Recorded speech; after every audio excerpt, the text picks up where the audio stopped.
that we pass a resolution expressing our gratitude to the provincial government.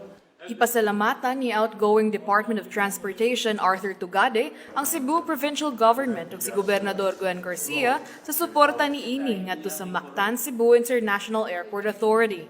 Ang iyang kinasingkasing nga pasalamat gipaabot ni Tugade atol sa tigom nga gipahigayon niadtong Huwebes, Hunyo 23. Nagpapasalamat ako sa provincial government, sa local government. Ngayon, rin-represent ang ating mahal na gobernador. Alam niyo, magdiretsahan din tayo. Kung magtatapos at gagawa yung Board of Directors, walang mangyayari kung walang support at cooperation ang local government, ang provincial government.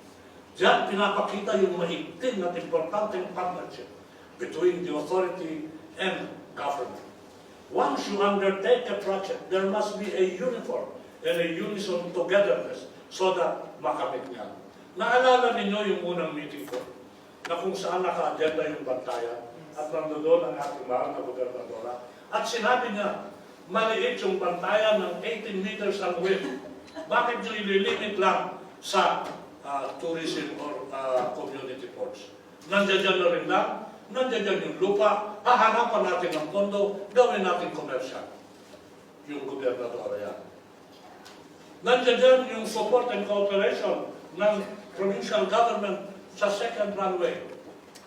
Patutuloy ba natin yan kung wala ang support ng provincial at local government? Ito magpapakita at magpapatunay na kung tayo may proyekto, pagsamahin mo yung dalawa, yung seemingly impossible will be done. Yung imposible will take a little time, but it will be done.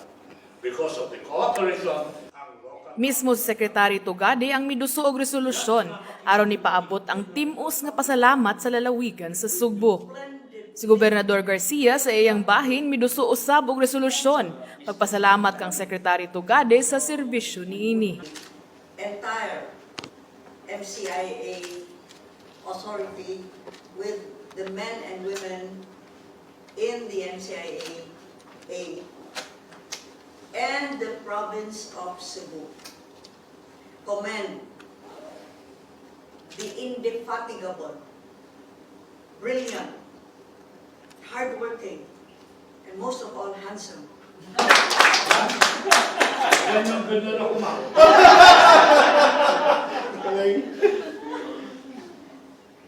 The good Secretary of Transportation for a job splendidly, brilliantly, and superbly done in his service to the nation and his special soft spot in his heart for Cebu.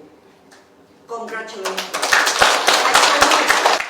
Gitunod sa gobernador uban si MCIAA GM Julius Neri ang plaque of appreciation ngadto kang Secretary Tugade.